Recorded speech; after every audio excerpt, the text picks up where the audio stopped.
Welcome to again a video of Might and Magic 6. This time I will have a short talk about the party creation. So in Might and Magic 6 you play with 4 characters and you can choose amongst 6 classes. So that leaves quite a lot of options and compositions possible.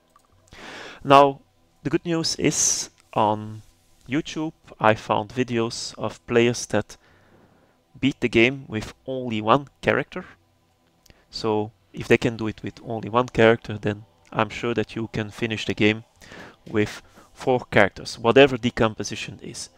But of course, it speaks for itself that some combinations of classes work better than others.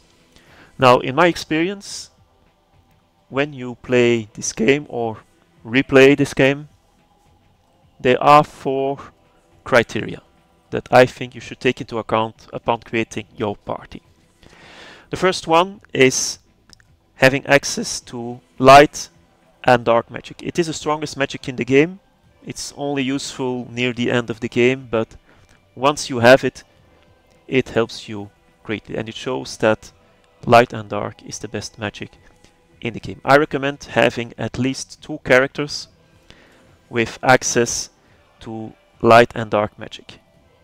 Only the cleric and the sorcerer have it, so that restricts your possibilities a lot, because you can only choose 2 of the 6 characters, 2 of the 4 characters, and they have to be cleric, sorcerer, or 2 clerics or 2 sorcerers. Another criteria that I find very important is having access to fire, air, water and earth, so the elemental magic. I also recommend 2 characters in your party with access to elemental magic. Druid, archer and sorcerer. So again, quite a big limitation. Then, in the same line, 2 characters recommended with access to the magic of the self. So mind, spirit, body. We are restricted to druid, paladin, and a cleric. And then the 4th criteria, in fact it's 3.5 because near the end of the game it's not so important anymore, but I recommend to have 2 characters in your party that are tanky or semi-tanky. Tanky characters, Knight and Paladin, because they have access to plate armor. Semi-tanky characters, because they have access to chain, and that is the cleric and the archer. Sorcerer and druids can only wear leather armor. They are quite weak, and some of the dungeons you have to do a lot of melee fights. So having too many sorcerers and druids in your party, especially in the beginning, is not so good. You're pretty weak in melee combat. Now with these 4 criteria, there's not a lot of options left.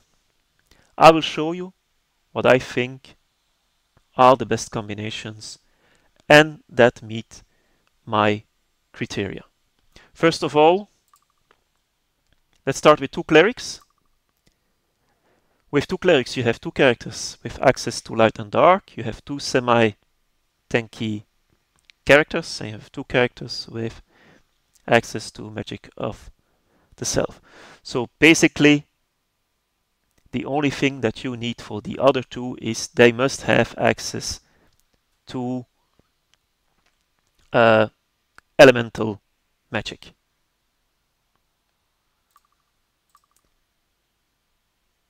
Two archers. That's the first combination. So 2 archers and 2 clerics.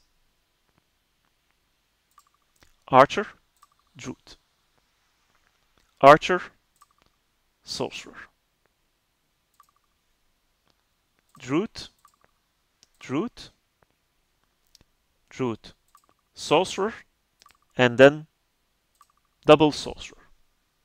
That's 6 combinations that I think meet the criteria and are very good to play this game. Especially this combination with 2 clerics and 2 sorcerers, that is a lot of mana and a lot of fun with light and dark magic.